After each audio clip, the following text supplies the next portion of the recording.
खुदा बाप और बेटे और उल कुदस के नाम से आमीन। मेरे अजीज़ो, आइए हम खुदावंद अपने खुदा का शुक्र करें जिसने आज का ये खूबसूरत दिन हमारी ज़िंदगी में बढ़ा दिया। तो आइए अजीज़ो, हम आज के दिन का आगाज़ बाइबल मुक़द्दस में से पाकमा कलीसिया की चुनी हुई तिलावतों से करते हैं। हमारे लिए आज की पहली तिलावत यशुआ बिन सिराख की किताब उसका 42वां बाब 15वीं आयत से लेकर 25वीं आयत तक। मैं खुदावंद के कामों का जिक्र करूंगा और जो कुछ मैंने देखा बयान करूंगा। खुदावंद के कलमे से उसके काम वजूद में आए और वो उसके हुक्म के मुताबिक उसकी मर्जी बजा लाते हैं। जिस तरह आफताब तुलू होते वक्त तमाम कायनात को मुनव्वर करता है, उसी तरह खुदावंद का जलाल उसके तमाम कामों पर जलवागर होता है।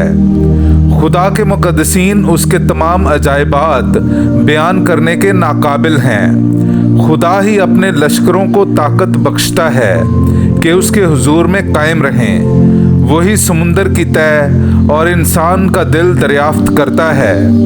वही उनकी तमाम चालाकियों को पहचानता है।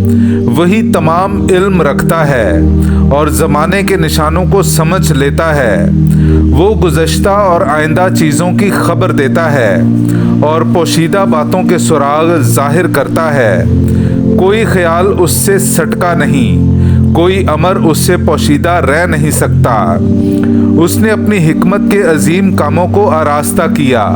वो अज़ल से वाहिद है और कोई चीज़ उस पर ज़्यादा नहीं हो सकती और ना कम हो सकती है, और उसे मुशीर दरकार नहीं। उसके तमाम काम क्या ही मरगूब हैं। इनकी बाबत हमारा इल्म फ़क्त शरारा है। तमाम चीज़ें ज़िंदगी रखती हैं और अबदन बाकी रहेंगी, और सब उसके ताबे हैं। सब चीज़ों में एक दूसरे से फ़र्क होता है, ताहम उसने किसी चीज़ को बेमकसद नहीं बनाया। पाक कलाम का पढ़ा और सुना जाना हम सब के लिए बाइसे बरकत हो। खुदा का शुक्र हो। उसने फरमाया और खल्क हुआ, उसने हुक्म दिया और कायम हुआ। मेरे अजीज़ो, आइए हम खुदावंद अपने खुदा की हम्दो तारीफ़ करें। मैं आपके सामने पढ़ूंगा ज़बूर नंबर 33 उसकी 2री आयत से लेकर 9वीं आयत तक। बरबत के साथ खुदावंद का शुक्र करो, दस्तार की सारंगी के साथ उसकी हम्द सराई करो। उसके लिए एक नया गीत गाओ, बुलंद आवाज से अच्छी तरह बजाओ, क्योंकि खुदावंद का कलाम रास्त है और उसके सब काम वफादारी के हैं। सदाकत और इंसाफ उसे पसंद हैं। ज़मीन खुदावंद की शफ़क़त से मामूर है, आसमान खुदावंद के कलाम से, और उसका तमाम लश्कर उसके मुंह के दम से बनाया गया।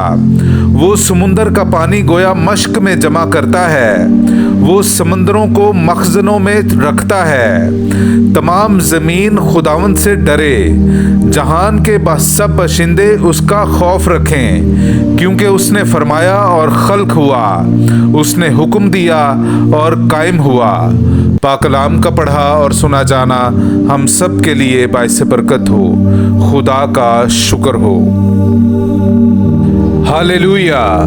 ऐ खुदाउन, तेरे तमाम कवायद पायदार हैं और अब्दुल अबाद तक कायम रहते हैं। हालेलुया। मेरे अजीज़ो, आइए हम आज का इंजीली इक़्तिबास सुनते हैं। इंजील मुक़द्दस बामुताबिक मुक़द्दस मरकस उसका 10वां बाब 46वीं आयत से लेकर 52वीं आयत तक। फिर वो यरीहो में आए, और जब वो अपने शागिर्दों और बड़े हुजूम समेत यरीहो से निकलता था, तो तिमाई का बेटा बरतिमाई अंधा भिखारी राह के किनारे बैठा था, और ये सुनकर कि वो यीशु नासरी है, चिल्लाने और कहने लगा, ऐ दाऊद के बेटे यीशु, मुझ पर रहम कर। और बहुतेरों ने उसे झिड़का के चुप रहे, मगर वो और भी ज्यादा चिल्लाया कि ऐ दाऊद के बेटे, मुझ पर रहम कर। तब यीशु ने खड़े होकर कहा कि उसे बुलाओ। उन्होंने उस अंधे को ये कहकर बुलाया कि खातिर जमा रख, उठ, वो तुझे बुलाता है।